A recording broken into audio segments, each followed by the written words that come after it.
Hi, this is Phil McCauley for Labour Business TV, and I'm delighted to be welcomed today by Stephen Kinsella, Labour activist, lifelong Labour activist, EU legal consultant, law specialist. Stephen, welcome to our programme. Thank you, Phil. Now, I thought for people who know you in the party, clearly you've been a very important player in the Labour scene with advice to shadow cabinet teams over time and lots of specialism and specialist knowledge. But before we begin today, I just wanted to ask you a little about what's been your journey into Labour? How did you get started with the Labour Party? What was your Labour moment? Well, I suppose I really ought to start with something of a confession, which is that pre and during university, I wasn't politically very aligned at all.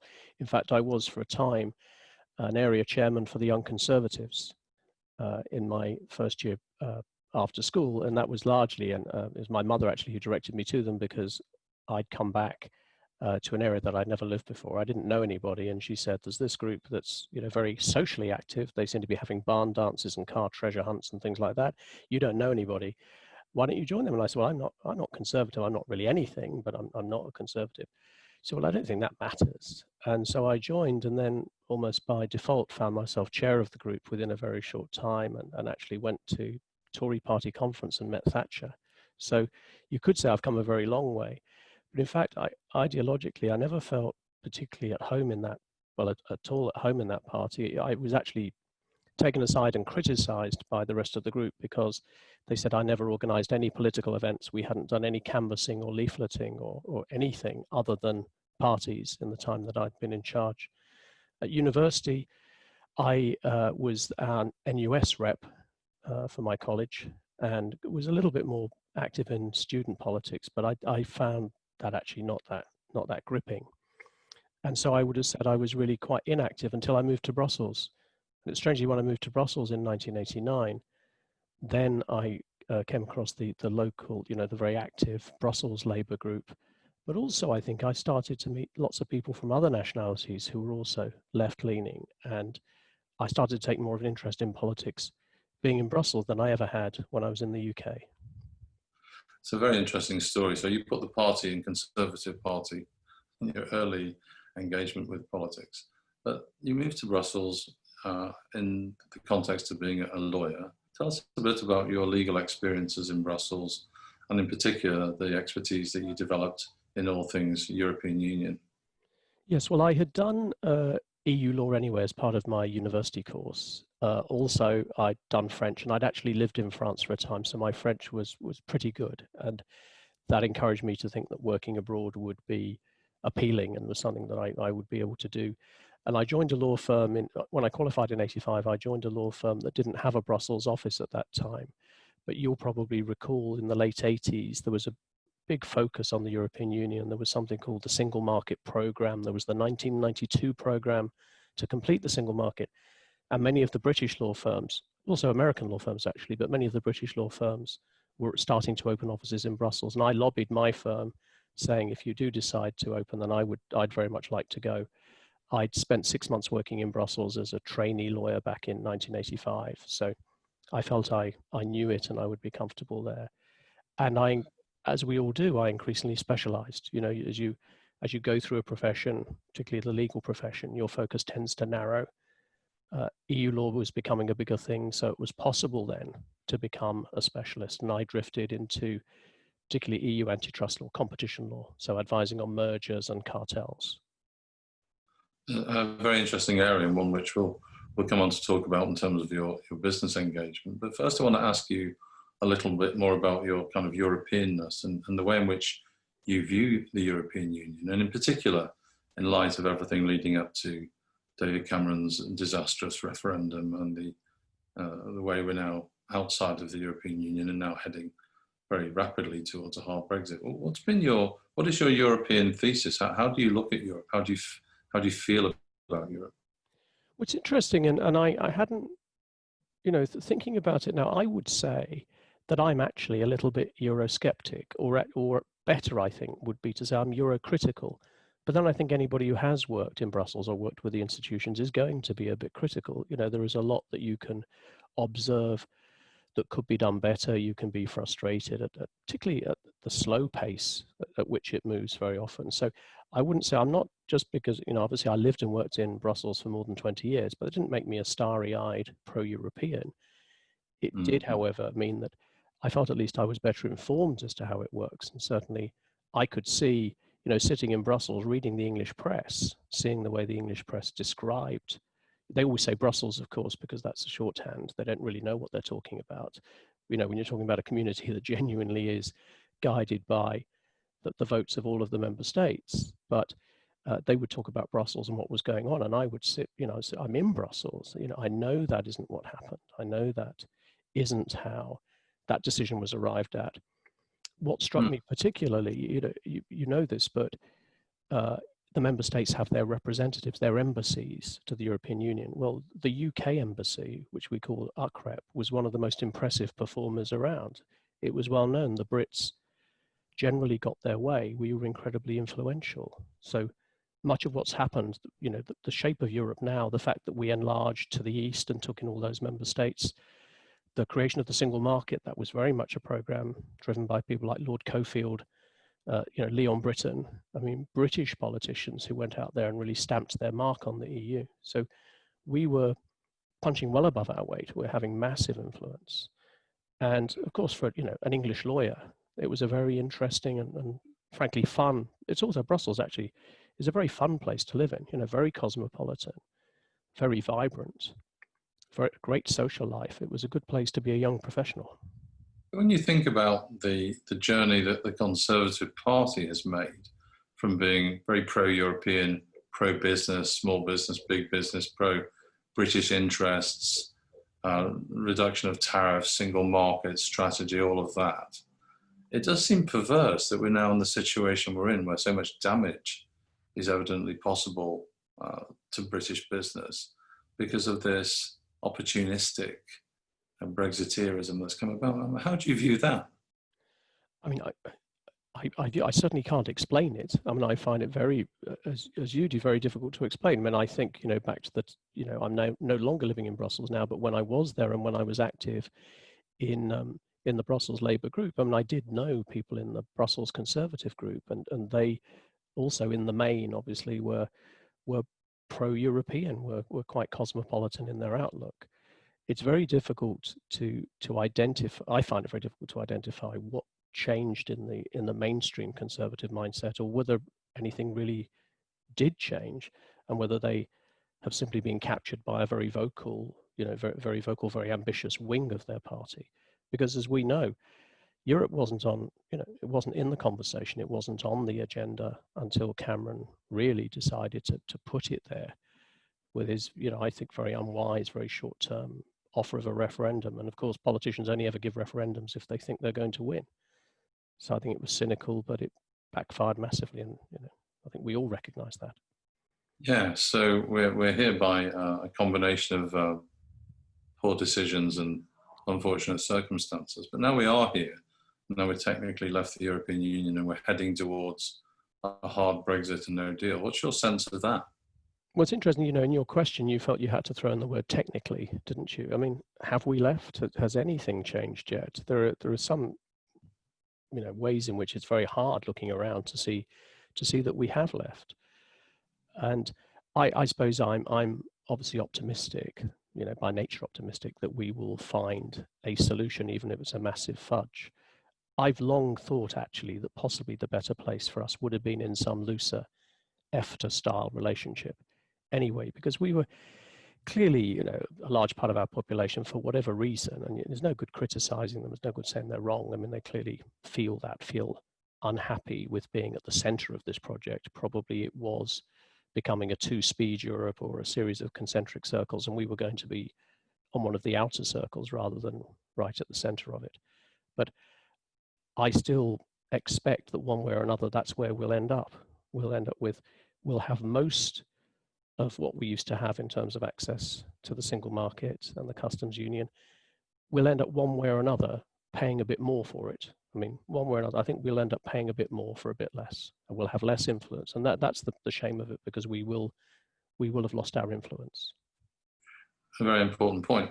In regard to influence, and also in particular to freedom of movement around education and work, do you think there's a strong probability that we'll have some largely similar arrangements? Or are we going to be subject to this new immigration policy that Priti Patel is destined to introduce, where we're only going to have people who can afford to be here? What's your sense of that? Yeah, I really don't know on that. I find it hard to see how in the end we will end up with a policy like that, because I don't see how it works. And when the list of exceptions is 5 times the length of the policy, you know that you haven't really got a policy that makes any sense. So while I think what we see with the Tories in these areas is they're capable of expressing in very simple terms what they think the people want. But once they have to actually sit down in front of a sheet of paper and draft what it's going to look like, with the help of the civil servants and the legal experts, it falls apart. They realize it can't be articulated in a legally enforceable way. So again, it's not the brightest and the best in charge, clearly. I mean, I don't know these people individually, but they don't impress. And as I say again, I'd rather we didn't get that this way. I think we will end up in a not too bad a relationship with the EU, but partly by default and partly because the people running the country haven't the wit to come up with a better solution.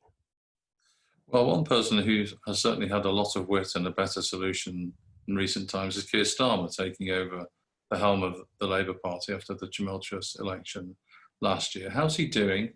How's Labour's message going? How's the new brand of Labour under Keir Starmer performing? Well, I supported Keir to become leader. Clearly, I was from the moment that he, his candidacy was announced. Although I did think we were fortunate. I did think we genuinely had a strong slate of potential candidates. So I'm not saying that it was a slam dunk that it would be him. I mean, there were others I could equally have imagined being happy to see come through. But I did support him from the outset. And for me, it wasn't just about Europe. But yes, a part of it, I thought he had been credible and consistent and realistic from the start. I thought one had to take the tone that, yes, this is a result, whether we're happy with it or not, it is a result that stands. It's it's not one that we can ignore. It doesn't help just to bang on that it was achieved by means that we're uncomfortable with, whether it's interference or fraud or lies to the electorate. That was the outcome, and we need to accommodate to that. And I thought that was the right approach to take. And I think his style and messaging since then still, I think, has been consistent and realistic.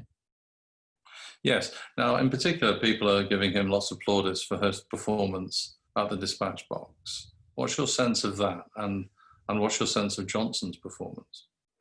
Well, I think it's a bit like a football match with the House of Commons and the PMQs. It's as if Keir gets to play home fixtures every time, isn't it? I mean, he just has home advantage. It's his game, a setup where you get to prepare a series of questions that the opposition, at least, well, the Prime Minister at least has to.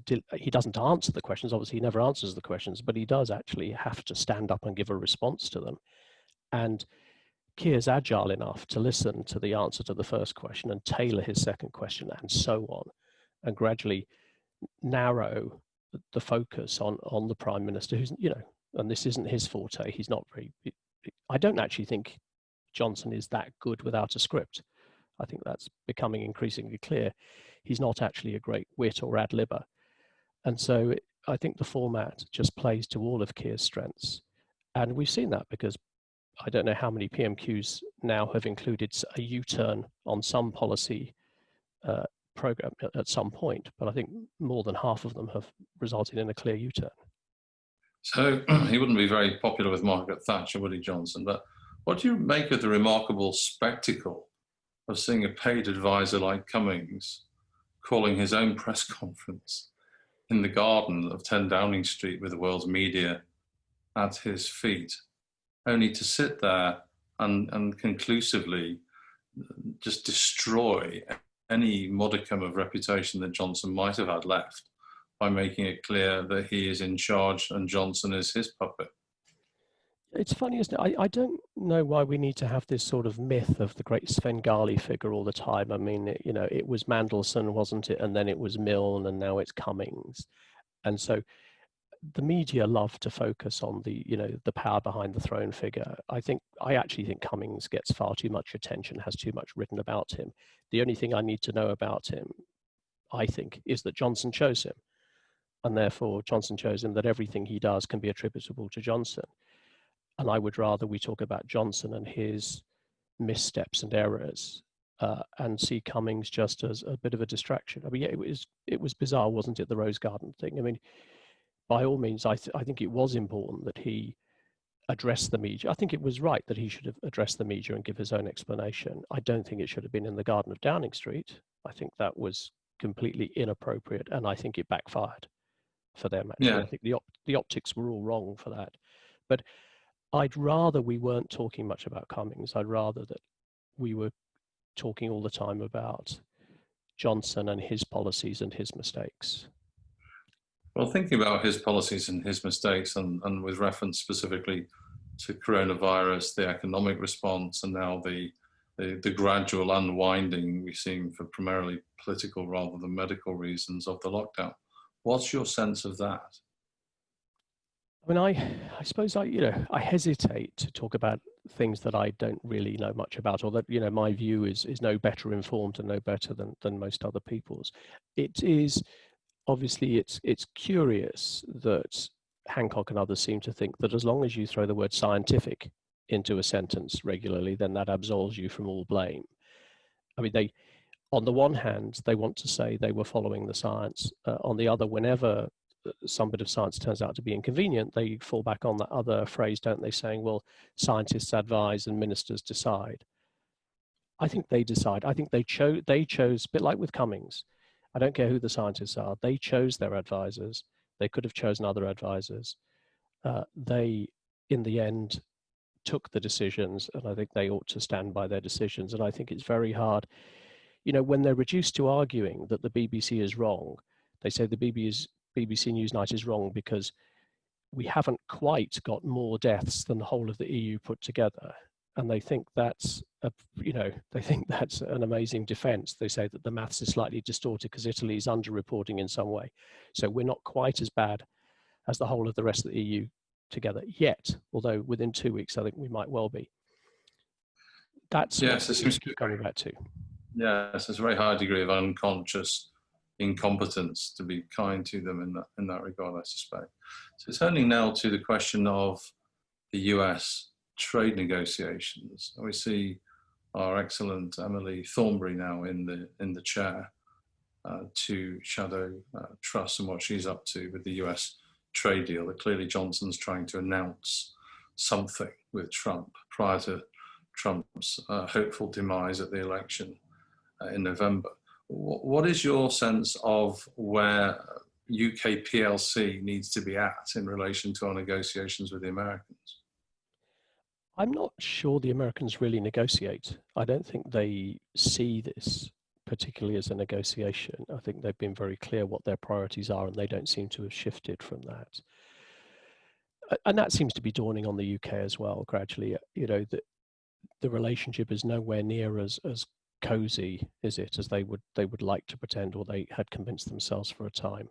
I think it is incredibly worrying that they will have such a need to salvage something from the mess that they've made of trade, you know, trade policy generally, if you include the EU and China and the US in that they need to have a victory. I think we saw Truss yesterday talking about the fact that that she's embarked on a free trade agreement with Japan. Well, we have a free trade agreement with Japan through the EU. It's clear that we're not individually going to get a better agreement with Japan than the one we already benefit from with the EU, and you can multiply that across the world. So there is a worry that this government, you know, driven by short-termism and the need for some positive headlines, might try to dress up whatever we get from the US as a massive achievement and try to say it's something we couldn't have achieved within the EU. They'll be right on that, by the way. Whatever deal we do with the US will be one that the EU would never have let us do. And that is because it would be against our own interests to do it. It's an extraordinary contortion, isn't it, at this point in time? What do you think Johnson's chances are of surviving his own 1922 committee? There've been lots of noises off about deciding to replace him, because even though he's achieved this majority of 80 or so against Corbyn's efforts in December, we now see ourselves in a situation where his poll numbers have plummeted in a very serious and disastrous way. How long before they kind of do a Thatcher on him and stick the knife in and replace him with somebody more appropriate for Rupert Murdoch's liking? Yeah, and you wonder who that person would be, don't you? I mean, I never know when I hear these stories, you know, about, it's a bit like with Cummings. So Cummings, we were told, don't worry, he's going to leave soon because he's going to have an operation. And then don't worry, he's definitely going to be off, you know, as soon as the election result comes through. And now the latest one, he's only going to give it 6 more months, you know, just to get Brexit done. And then he's going to be off, which you know, you wonder whether there's any real substance to that, or whether that's just to try to make the story go away. And with Johnson, I'd believe it a little bit more, these 1992 machinations, if there was any candidate you could see who would be coming up on the inside. It doesn't seem to me there is. I think, you know, the 80-seat majority is pretty comfortable, and I suppose I would like to see him go, but when I look at the very short list of people who are mooted as possible successors to him, particularly somebody like, you know, Raab or Patel or, God help us, Gove, you know, are these stories being put out to make us actually tell ourselves that perhaps we're better off with Johnson? I don't know. I think it's an interesting point. I mean, some of the gossip I'm hearing is about Rishi Sunak and the fact that he's been a more self-assured performer. Of course, he's had the Corbyn's magic money tree to shake during the pandemic and throw money in every direction, which has given him a certain gloss. I mean, could he be a candidate who'd credibly replace Johnson soon? Well, let's see, because he's going to have to start delivering bad news now, isn't he? I mean, the furlough scheme is going to have to come to an end. The jobless figures are going to be pretty high. Yes, he came in, you know, to a job, as you say, with instructions just to throw money at everything, and it's hard not to be popular. I thought it rather bizarre that he started putting his signature on everything. Yeah. And I'm sure also there must be a lot of you know, middle ranking, you know, those of the generation older than him, looking at him and thinking, where did he come from and how did he earn his way here? He's not been tested.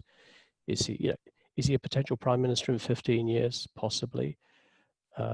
Is he really seen as credible and with the experience and, you know, the battle hardening that you need for that job? I would be, if I was a Conservative backbencher, I think I'd be very nervous about that. Interesting. So the first real test of the Johnson brand, I suppose, is now going to be around the election of the Mayor of London next year, now put off because of the coronavirus. What does Sadiq Khan need to do to ensure a Labour victory next year? I think the main thing Sadiq should do if he really wants to ensure a victory is make sure that Sean Bailey gets given the microphone as often as possible. Because every time Bailey stands up to say anything, as far as I can tell, he just reminds people that Sadiq's just a far more capable and human and balanced performer. I still don't understand why the Tories chose such a weak candidate. Were they seriously not interested? Had they decided that they weren't going to waste anybody who was really any good because it was very unlikely that they'd stop Sadiq getting a second term? I like Sadiq. I think he's done, you know, he's doing a difficult job pretty well in the main. I know the government is trying very hard to pin the blame on him for stuff that he has no control over, you know, starving him of funds, trying to make him take the blame for the cutting of police numbers and so on. But no, just get Bailey invited onto GMB and every other show possible and let him talk. Yes, I think you're right, because he is definitely a flawed candidate. Do you think the Tories are ruthless enough to realise that they're going to lose and to exit him from the candidacy and try and put a more balanced candidate up, or do you think they're just off the ball on that one? I don't think they could do it on his incompetence. I mean, I think he'd have to explode for some other reason. And I think time is always too short for that to happen now. It feels to me like they've just given up on that. Well, I suppose now competence is no longer a bellwether for whether or not you're in the cabinet. It makes it easier for them to sustain him as a candidate for the mayoralty. And finally now, as we think about the Labour Party itself, its development of policy, its development of a long-range campaign to win back power, what are the key thoughts and messages you have for the shadow team and everybody in the Labour movement? What do we need to be thinking about? No, I'd take a pass on that one, Phil. Well, that's really that's. I think that's too big a topic. I mean, we've only got two things really in the news at the moment, haven't we? Which are COVID and then coming. Well, no, three obviously, but I mean, Black Lives Matter at the moment is probably the number one. COVID, and then Brexit. Happily, I think for the most part, BLM is still remaining a relatively non-partisan issue. I mean, I think it's obviously disappointing that Johnson can't bring himself to say that he thinks we shouldn't have memorials to slavers. Why is that too hard? I don't think you're denying our history. I don't think you're being unpatriotic to bring yourself to say that, but for whatever reason, senior Tories still struggle to say that. But for the most part, I think it's not a partisan issue. And I don't think Labour, particularly, in the main, I think Labour policy is not to try to make it one. But I think that's going to be, that issue is going to run for a while yet. COVID, we are now, I think the gloves have come off a bit, and I think they needed to. I think we can be supportive of the sensible measures. I think we can try to unite in dealing with this pandemic, but we can be constructively critical of the way the government's handled it. And I think that's happening more now. And it's at about the right time, I think. I think we had to wait until the numbers were pretty incontrovertible. We'd have been accused of talking them down. I don't think that can happen now. And I think the numbers just speak for themselves about how badly this has been handled. And I think, although a virus isn't political, the government's competence or its incompetence, and it's the fact that clearly they're driven just by having to have a good news message every so often. They're not managing. They're just trying to press manage it. I think that's going to colour their reputation for a long time, and I think that will be something we will keep hammering. And then Brexit is going to loom again at the second half of this year, and so I pretty much agree with where Keir is on that. We have to point out that this government wanted it, and so how are they going to get us through this? How are they going to get us through this unscathed and protect British jobs and protect British business, and keep asking those questions. So he's really got to hold them to account for their thinking, their decision making, and their stewardship of the economy. Yeah, and I think he's credible that when he does that, he's able to say, "Look, I'm not being disloyal to the country when I do this. You can't claim that I have another agenda. You can't claim that I want us to fail. I clearly don't want us to fail, but I can express concern that we're not doing a very good job." It's certainly nice, wouldn't you agree, to have an adult in the room on the Labour benches to oppose the sort of childlike Johnson and his riffing and his bluster and his balderdash that I think we've grown tired of that now. I think we want something from him now. Is there any chance that he'll become the statesman that he portends to be? I very much doubt it. I mean, I think we all remember when Trump came in, didn't we? There was lots of people saying, well, hopefully maybe now he's got what he wanted. Maybe now he'll change and he'll ditch all that childish rhetoric and he'll ditch all that obsession with TV ratings. And it didn't happen. I mean, Trump just became more Trump. I think Johnson we've just seen more of who he is, really, and it's not that substantial. And it's a shame. I mean, people like us, we don't want this government to fail. I think that's what they don't get.